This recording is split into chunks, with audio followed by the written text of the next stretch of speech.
Everything. Close everything. Kerry Gorgon. Close How everything are you? else. There can be nothing but us. There can be only one app. So I we am did it so again. excited today because one of the actors that was in my favorite episode ever of Cheers is here, Alex Nevil. I'm rewatching them all. You know how like old shows are new again on Netflix. Yeah. Well, it looks like our other guest, Tim Jones, is going through the Cheers canon as well. I didn't realize that was what we're supposed to all be doing on this. Yes. I had no idea. I mean, I Supposed was watching to. Diablero. I didn't know. Who told Oh, me? that's good too. I have to Shelly say- Johnson's here. Coach Shelly Yes, Johnson sir. from Your Epic Life, who's a guest next week, I think. Hey, Shelly. I like her mask. Yeah. Welcome to the Backpack Show. Look, here's some things. I don't like that slide. I got to decide not to use that slide. You made it. I love how you act like someone else did it. No, but I don't. Yeah, I know. It's like court appointed or something. I don't like this. Chloe.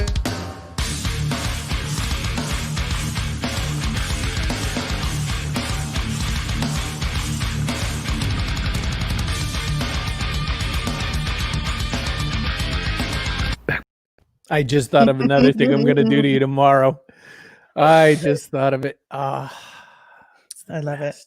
So one of the things I love is that when the intro is running, it's the one safe time I can like drink coffee or something that you won't show everyone. And I just know one of these days you're going to cut the intro off in the middle just to spite me. Tomorrow. Waiting. Tomorrow. That is my plan tomorrow. Now, Tim Jones is here. He's an actor and creator and entrepreneur and a business gentleman. Tim is a legend. He is in Kentucky. He's with Team Cornett. He is the creative mind behind some of the best spirit brands in the world. He's also on Whiskey Business on Discovery Channel, Moonshiners Whiskey Business. And they go around and they help like struggling distilleries, that kind of thing. And he's pretty busy. He has I forget what they call it, Gents Original cocktail mix company that he owns. And his wife is named Jessica Jones, which I'm like...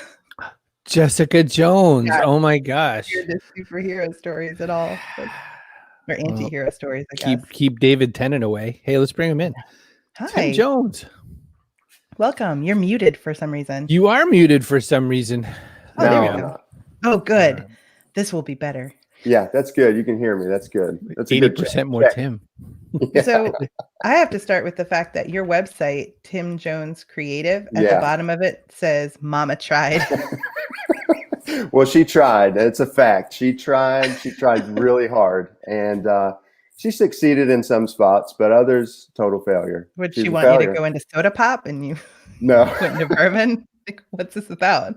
No, it's just that she would always say that it's an old song too. The song, yeah, it's a Merle Haggard song. Yeah, so every so often she'd say, "I tried." I'm going to show everybody because it's funny. And I love it. It makes me happy. We have handsome Ben Dempsey here today, even coming to hang out. Ben, who's really working on his fitness. I'm paying attention to him closely on Instagram because one of these days I will. Look at that. Hey, look at you stirring some mash, it looks like. That's it. Yeah, that was on the set of Whiskey Business. We were at one of the distilleries, and we were getting our hands dirty trying to help out over there. How fun is that? It's really cool. Like that distillery. I don't know if you want me to jump into that distillery, but Go.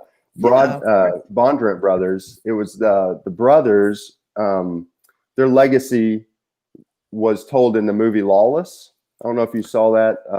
Yeah. So it's actually the same family that owns that little distillery. So that was one of the episodes we did for Discovery Channel.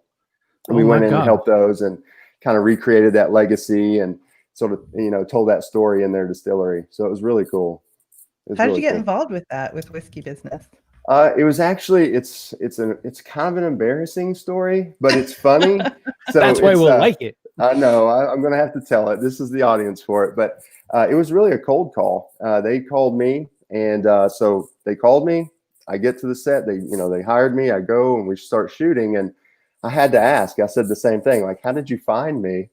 And she said, "Well, we just Googled. We Googled Kentucky creative director and bourbon, and you and Matthew McConaughey, the only two that showed up."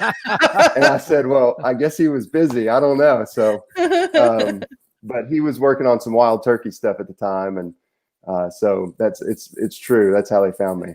Well, I don't want to intimidate you, but Cara is here and she's from Scotland, as is Chloe. So we've got some whiskey experts here today. They're so good at whiskey, they don't even use the E over there. That's right. They don't need it. They don't They forgot. They got there and they're like, yeah, just why?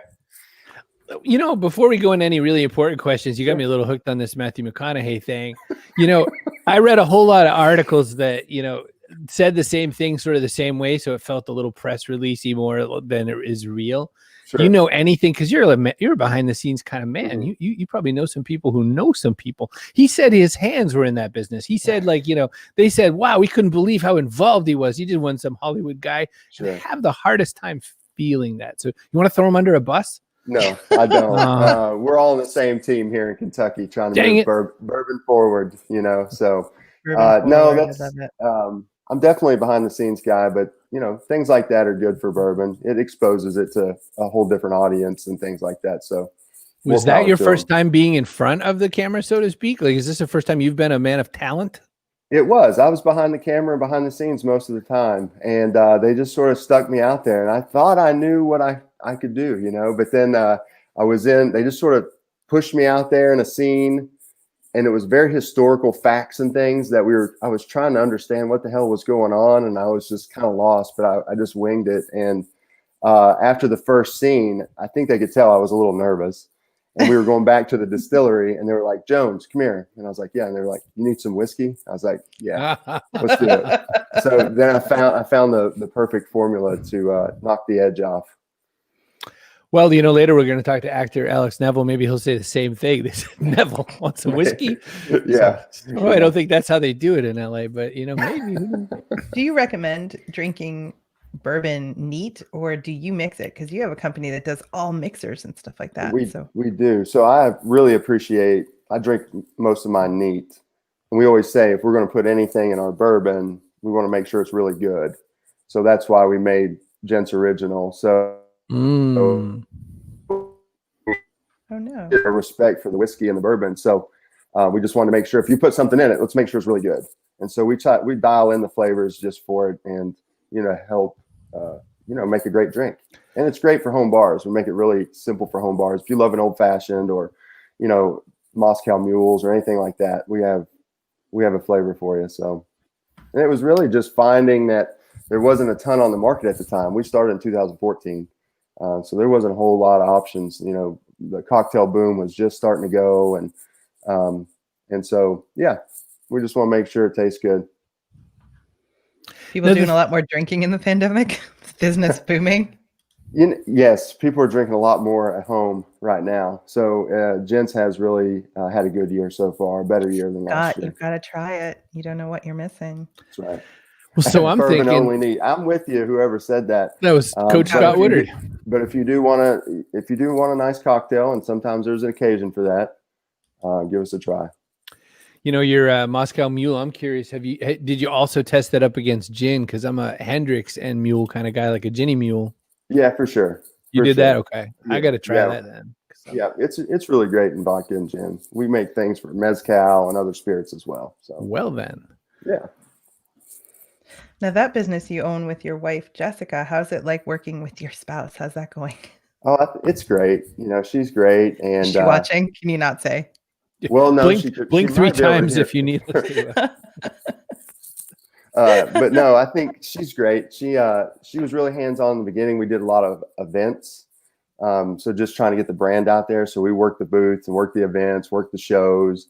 And so it was just us, and we worked farmers markets in the mornings, on the weekends together. So it was really awesome. The business is to a point now that we're both a little bit more hands off. So we're not in the thick of it all the time anymore. We have a good crew that takes care of a lot of that. Then I'm just behind the scenes again, trying to, sign contracts and things like that. That's interesting, because I was going to say, would you say she's a little bit more the extrovert out of the pair, and she's a little more willing to chat it up at those farmers markets? Yeah, no, I think so. I think, yeah, she always had a lot of fun there too. And cool. It's great being in front of people and being able to, I mean, that was the biggest test when we started, was actually watch people drink it and try it. Because we did start with sodas. So we had fresh sodas at these farmers markets too. And then we basically simplified to do cocktail mixes. But to see the reaction. That's how we tested all the flavors, is to kind of just put it in somebody's hand. That was the best way to do it. Couple comments. Mish says, I don't know if it was coincidence, but Chris did suggest I have a bourbon the other day on a particularly rough day. What's interesting about that is it was like 10:30 a.m. So of course, it's okay. Chloe says, this is so irrelevant, but I know I'm not the only one thinking Tim's hair is so shiny. I just want to know what conditioner you use. I drink raw eggs. Been doing it since I was 10. Carol has the same irrelevant question. It's a good thing we have bourbon here because these ladies are thirsty, Tim. We got some over here too. See that? Now, that was one question I had about when you were at the farmers market and all that, back when we could have farmers markets. Yeah. You're down in the bourbon belt. What do you call it all down there? You have a thing. Bourbon country. Bourbon country. Yeah. There's that like tour that everybody wants you all to have. Yeah, the Bourbon Trail. The trail. That's what I couldn't get out of my mouth. Yeah. You and also a lot of people going to places like Louisville and sort of setting up little bitty places out on the street now, so you can do that. Mm-hmm. Is it harder to win over people with Gents in that kind of neck of the woods? Do they ask a lot more questions, I guess, is my question.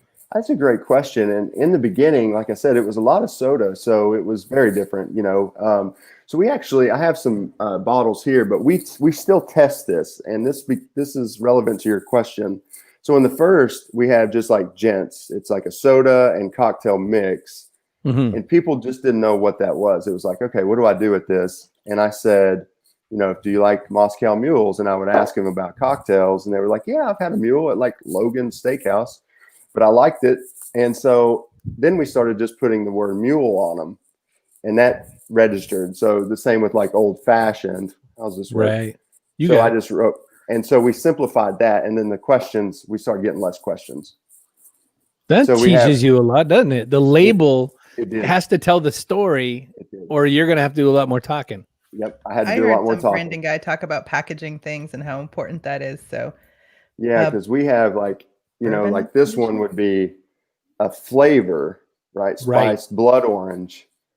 Well, at the time there wasn't a lot of cocktail boom going on, so it was really really hard to explain what they had to do with it. But once I put old fashioned, julep, mule, it started understanding. I'm so sorry, but we're still on the hair.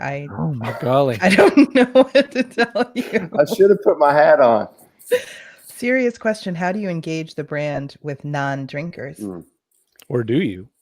I do, because it makes a really great soda. And it's basically a simple syrup. So our julep mix, for example, is just local honey, cane sugar, a little bit of lemon. So it's great in tea and things like that. So it's really versatile. It's basically flavored simple syrup. You can use it for a lot of different things. You can cook with it. You can boil it down, put it over ice cream. You can do a lot of things with it. So Chloe, who's here, is the branding expert. She says your branding is stunning. Well, that's no surprise, Chloe, because he's creative director at Team Cornet. So yeah, who knows what he's doing.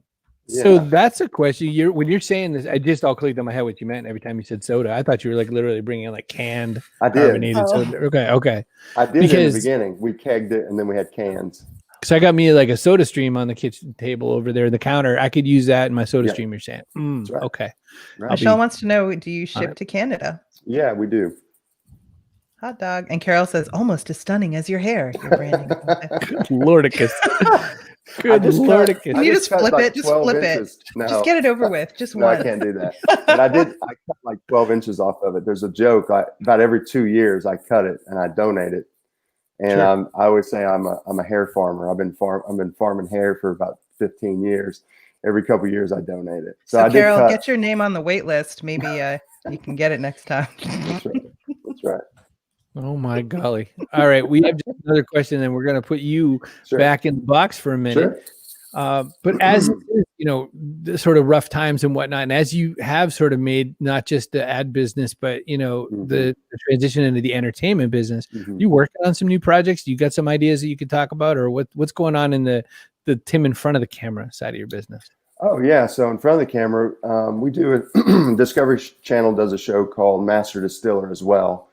And it's 3 distillers come into the distillery. We have 3 stills set up, and then there's 3 judges and a guest judge, and they make different spirits, and then we judge those. And last year I did an episode. This year I'm doing the I don't know if I should say this yet because they just told me a few days ago. Oh, but okay. I will be. I'll be on it. And then there's a potential new show that we're working on too that I can really talk about. So when you're judging, what are the criteria you're using? Well, it's based on what the goal is. If they're making a rye whiskey, I should judge it against what that rye whiskey should be based on the mash bill or based on. We really have to judge it based on the time they have, really. I mean, and then they flavor it because you can't age it. Obviously, it's a show, so they'll try to use wood chips and things like that to get some sort of balance. Right. So it's really just technique, timing, how clean it is, flavor profile. Did they accurately hit the proof they were trying to hit and things like that. So there's a lot, and it's mainly taste. And we drank a lot. So by the time I was like at the end, so you don't want to be last. Oh, let's go. You don't want to go last. You're all done by that. No. Or maybe you do. I think the guy went last one because it was just like, this guy's the best. Right. They love the name Whiskey Business. In Battlestar Galactica parlance, being boxed is not a good thing. Well, Kip, on this show, it is a wonderful and fun experience because there's private chat back there and we use it during the show. Carol asked a question that you kind of touched on this, but was it stressful for you going from behind the scenes to front facing?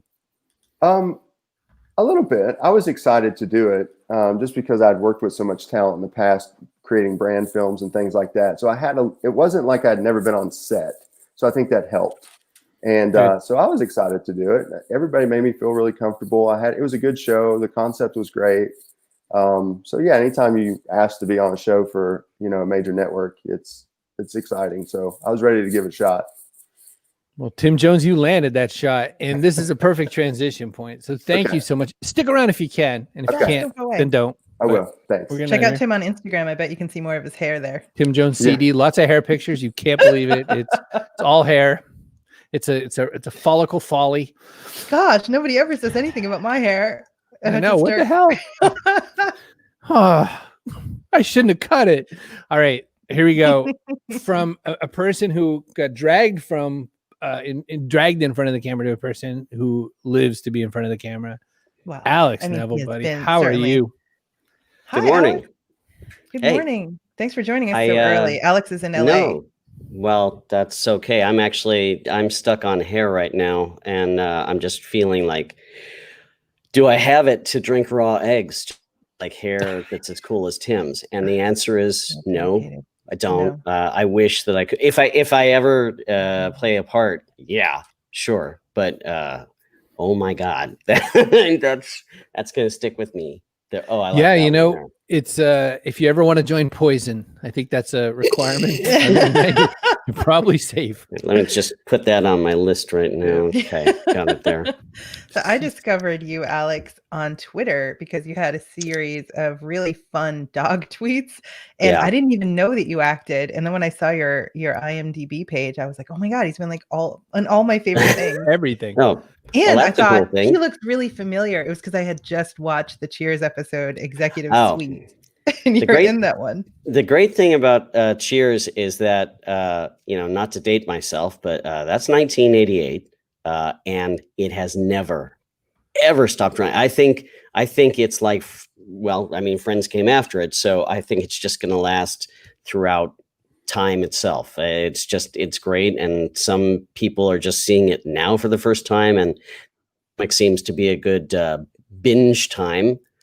So people are watching it now, and they'll see me when I was less old, and it was an amazing experience. It was my first big thing on TV, and I couldn't have asked for a better first experience. It was a learning one, but also just, it was at best. Everybody there couldn't have been nicer.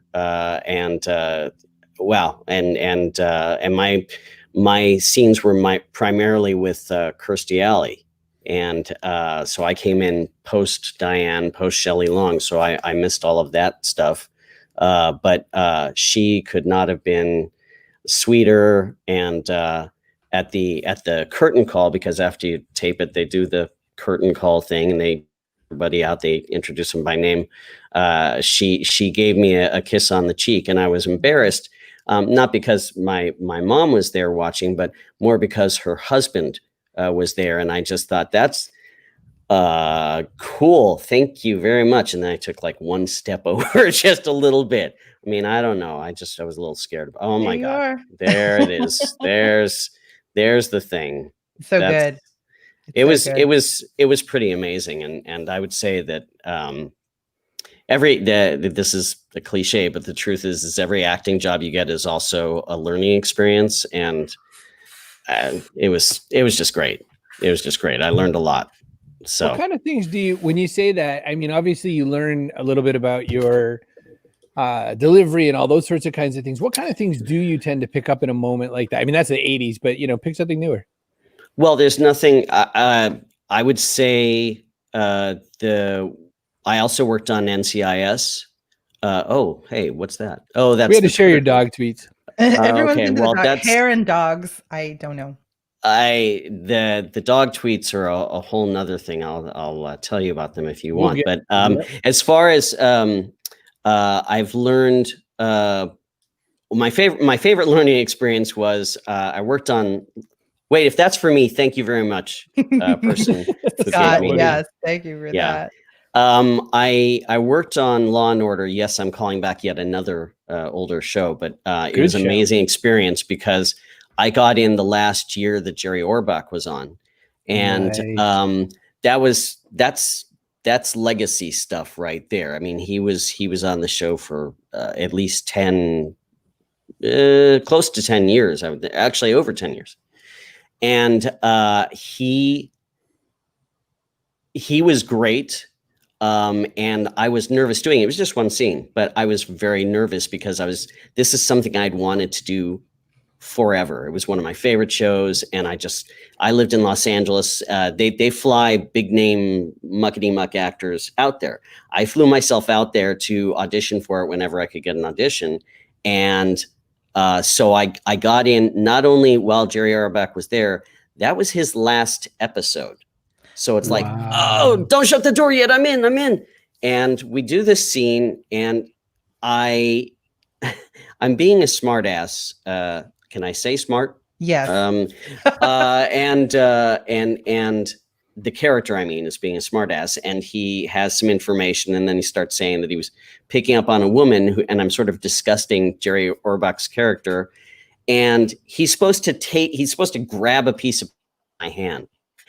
And the first few times I kept handing it to him, not because I didn't know that he was supposed to grab it out of my hands, but part of me was going, I'm getting a piece of paper to Jerry Orbach, and you're not supposed to do that. Don't do that. If you're an actor and you're just coming up, big tip, don't do that. So during one break, he said, I think it'd probably be better if I just took it. As it's not that I didn't know any better. It's that he was nice enough, and they wanted to move things along because it was his last show. And he took the time. He just said, look, I know you're like a little nervous or something. He said, I'll grab it out of your hand. And I was going, oh, sure. Yeah, I knew that. So right, Mr. Orbach, got it. Yeah. And just people who stand out that may, the truth of the matter is that crew works the hardest on any TV show, on any movie. They're there from sun up till sundown. They work incredible hours. And I don't think there's anybody who works harder than the crew on anything. But as an actor, you're sitting around a lot, not working as hard as the crew before and in between. And when you get the opportunity to work on things where the people are just seasoned professionals, it's just the luckiest thing. I worked on NCIS. I got some scenes with Mark Harmon. Wow. And if he could be nicer, I don't know how. He was just the nicest guy. And I thought he was the nicest guy. And then this producer on it, I'm doing old man stuff. I'm going to be hurt by it later on. There's a producer on, his name is Chaz Floyd Johnson. And he was the producer, or a producer rather, on one of my favorite shows of all time. I know I said Law and Order is my favorite show, but one of my favorite shows of all time is The Rockford Files. Oh, and wow. I loved it. And so he's a producer, and I said, I got to talk to him like in a break. And he just told me all these amazing things about James Garner. And if I thought Mark Harmon was amazing, apparently James Garner was even more amazing than that. And I was like a kid in a candy shop. I swear, it's just talking to these people and getting to hear these stories. And these are experiences that they're just going to stick with me forever. I've worked on, you saw the IMDb thing. So I've worked on a lot of things. I've worked on things where it was just a nice job, but I've worked on things where the memories will never go away. Star Trek is another thing. I have to be honest. I know JJ from high school. So, no way. So yeah, I know JJ. Small planet. High school. Damn. And nobody from my high school did nothing. Well, I think he might be one of the biggest people to out there. And if you said to somebody, he's going to become this big empire, he's going to become this amazing film TV guy, it's possible he might not. The truth of the matter is, the success that he has now, he worked his butt off. He is very deserving. He's not here because of luck. He's done really, really amazing stuff. He runs a great set. I sent him an email because I knew on this, and I said, I don't like to do this, but if there's anything that comes up, if there's any small part, anything. And he got back to me. He said, well, we just cast this alien. And I said, oh, well, okay. I mean, if you don't have it. And then I think a few days later, a week later, he says, wait, I think I got one other thing. And so I get to do this scene. And yes, it's big because it's Star Trek. Yes, it's big because it's, oh my God, Siri's coming up trying to do something to me. Siri's like, you want to be in Star Trek? He's okay. Great. The people on the set are great. I'm working with, oh, bloody hell. Seriously? I turned off everything. We can't hear it, so we're good. Oh, good. Thank goodness.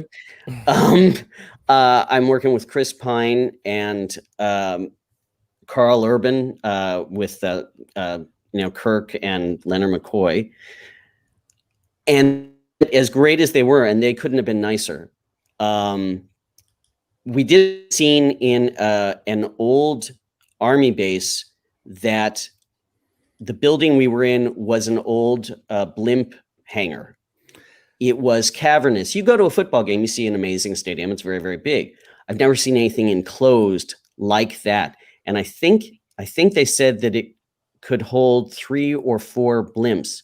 And you're just looking at this thing and you're going, oh, it's just, it's, these are the kind of things that you just like, they stay with you forever. And so I've been pretty fortunate with that. What in the world is somebody going to do with 3 or 4 blimps? Right. Like, now one would be enough.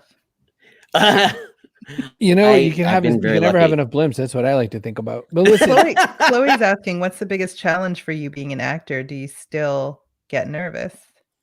I'm nervous now, Chloe. I get nervous all the time. But the truth is when you get the clothes on, I know it's ridiculous, but the truth is when you get the wardrobe for something, that helps a lot. It really does take some of the edge off because, oh, that's what the character would wear. A lot of times it's something I would wear too, but there are things that, like Cheers, they fitted me for the suits that I wore. I think I had 3 or 4 suits between 2 episodes. I did buy 2 of the suits because they, at that point, there's a chance they might use them again. But I was about 5'4". No, I was 5'5", 5'4". And they weren't gonna probably use them again. So yeah, I bought them, but they I feel like they could have given them to you. Come on. No, that's look. They still got to do stuff, and so I got these things. But exactly. And as soon as I put them on, the nerves that I had, they didn't completely go away, but you start feeling like, oh yeah, okay, this is the guy. Like you inhabit the role a little bit. Yeah. And or still you still run into the Jerry Orbach moment where you're like so struck that the guy has to sort of say, yeah, stop doing that. So Chloe says, correction, I came out of my high school and I did something. So thanks, Chloe. There you go. Man. Nice win. Aw, see, she's Alex, nice. I have a question for you, I'm Alex. big in Scotland. Yes. You don't even know, Alex. You're very big in Scotland. So I have a question. Would you classify yourself? And I know that some people take this as an insult. So I'll say that ahead of time. God. Get the yellow card ready. You're working. I am a man. You're a working actor. You're there to do a bunch of jobs. You know, there's not been a Alex Nevil vehicle. You're there because it's a job you do really well and you get the chance to be there. So does that put you in that category of sort of that guy who is in that thing? Do you feel that or how do you see you? And also, was that offensive? It is absolutely offensive. And I'm looking for the delete button. Oh, there, my goodness. Oh, no. No, there is, there are classifications. I mean, there are the big stars. You're not going to confuse them with anybody else. Right. And then there are the smaller roles. I know they say there are no small parts, only small actors or something like that. Obviously, I paid no attention. But being a working actor is amazing. I wish I worked more. Right. And if I worked, small parts every week or every few weeks, even if they were just day jobs, that's the gig. Right. That's what you do. And I can't imagine a better situation than that. And yeah, I mean, when I was starting out, I had the idea of starstruck, but I started thinking about it, and the truth of it is, well, by virtue of being a working actor, and that's making it. That's absolutely making it. I mean, character actors, when you watch these things, a lot of people are just like what you said. You may not remember their names. For the longest time, I had all their names in my head. I was like a compendium of character actors. And I thought, that's what I want to do. I want to be that guy.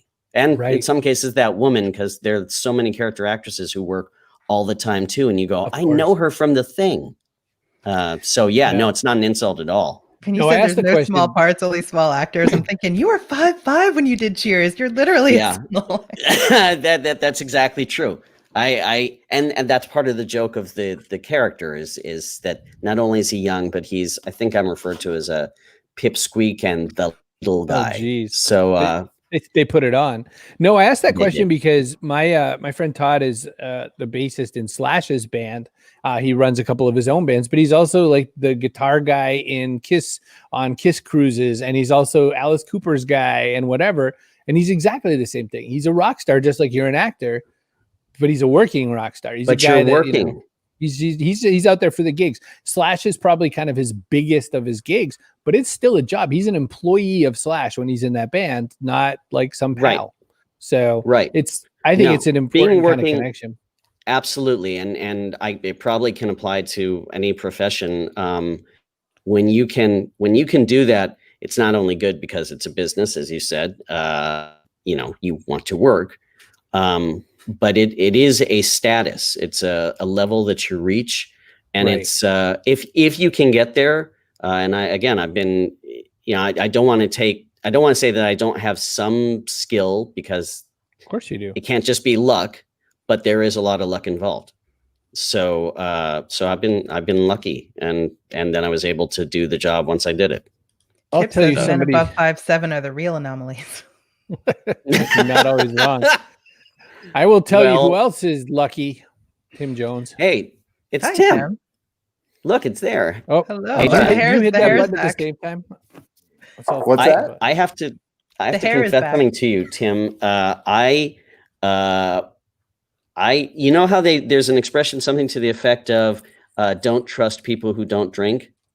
I think I've heard something like that. Yeah, I agree. I'm the guy. No, I think bourbon's good for hair growth, Alex.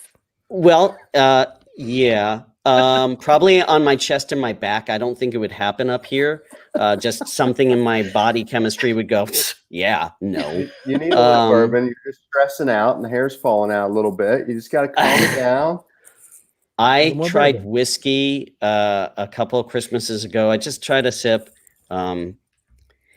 Is that what gas tastes like? Because I thought that my inside would never recover, and it was a sip. It wasn't the glass. It wasn't the whole thing. It was.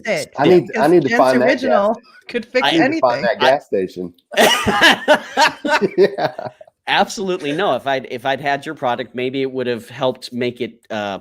That's right. Better, but this was right. It's not that I have a thing about alcohol. I actually wish I had learned to drink, but I never got to the point where stuff tasted gotta learn to drink. good. You got to practice. I guess so, but I have to practice with whiskey? Is my problem. You know. Here's how to do it. Really, start off with low proof. Maybe add a little ice.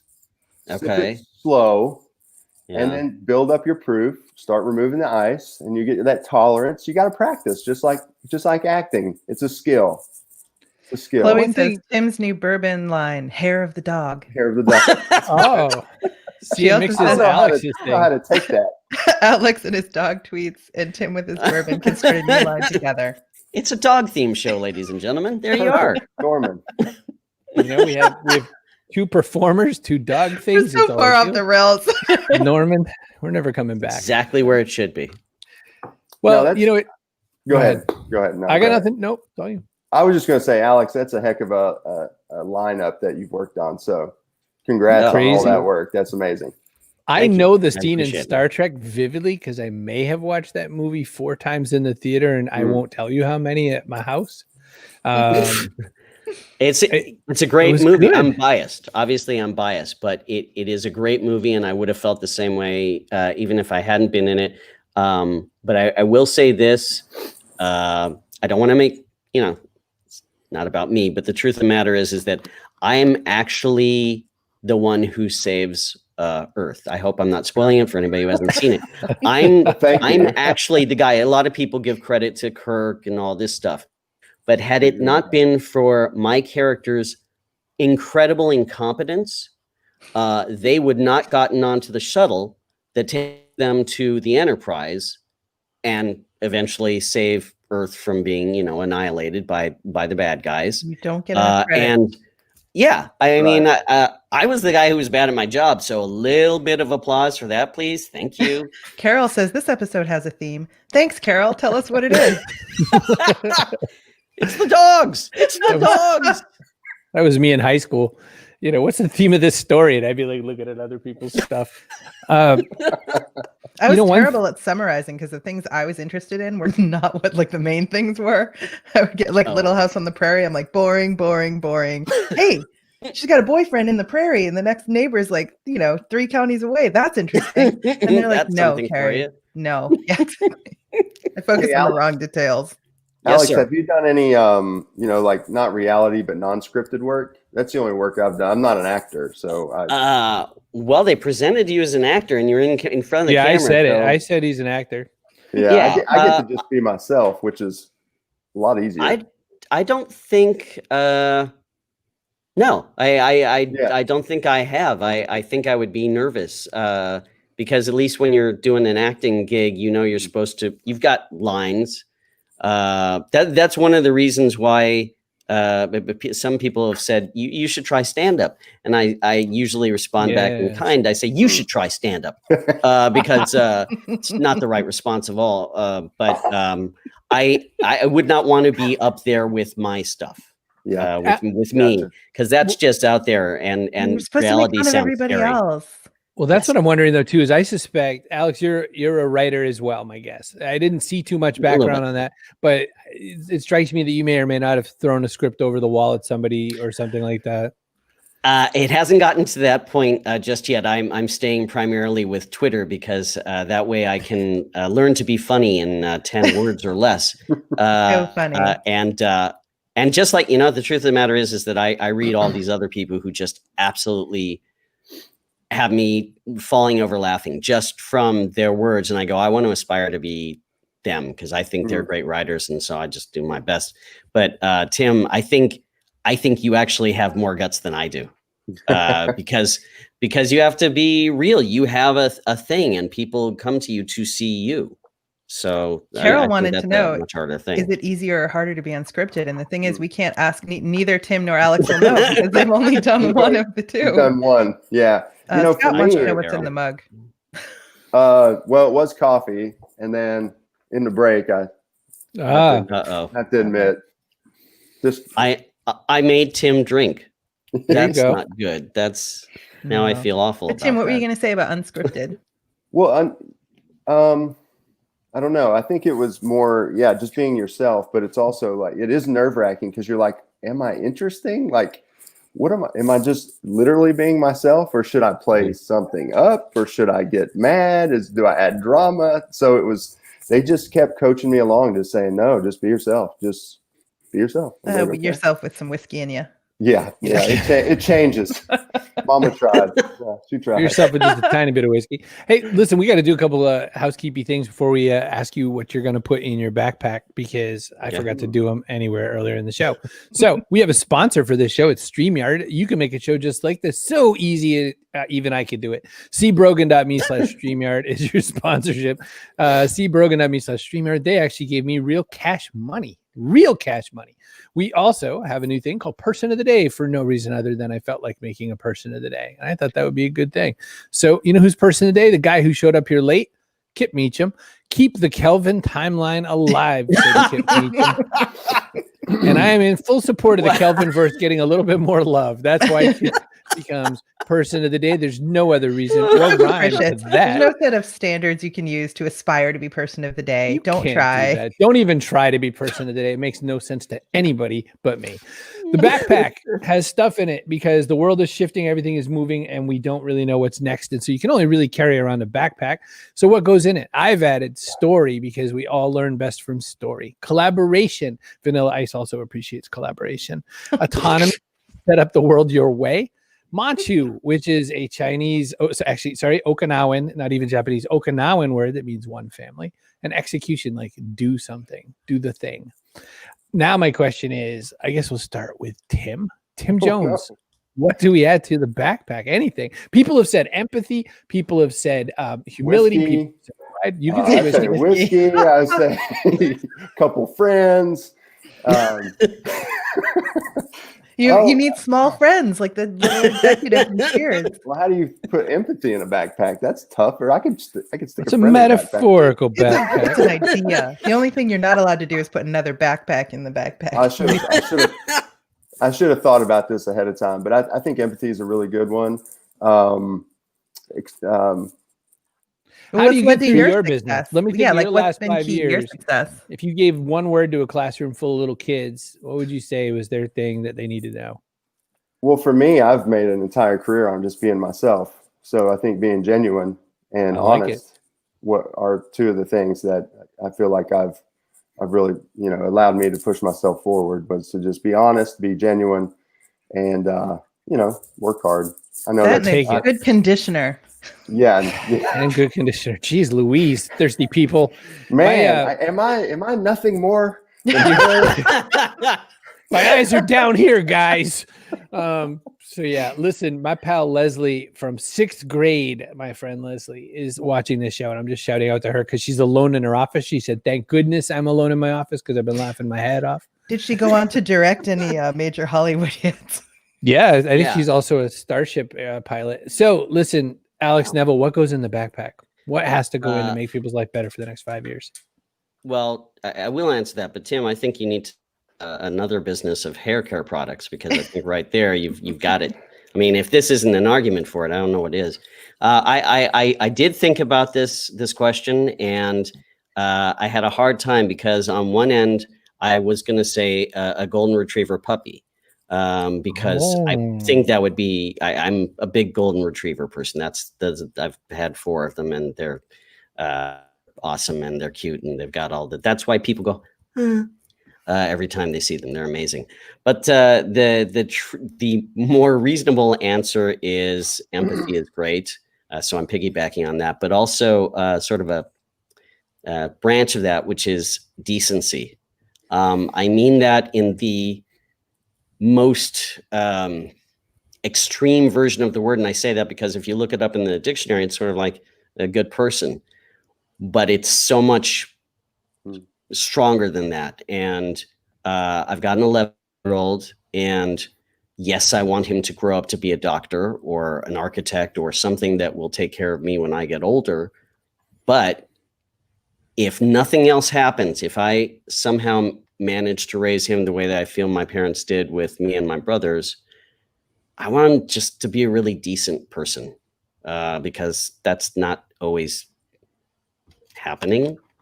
And it's you don't just, you have to work at it. It definitely is not always easy.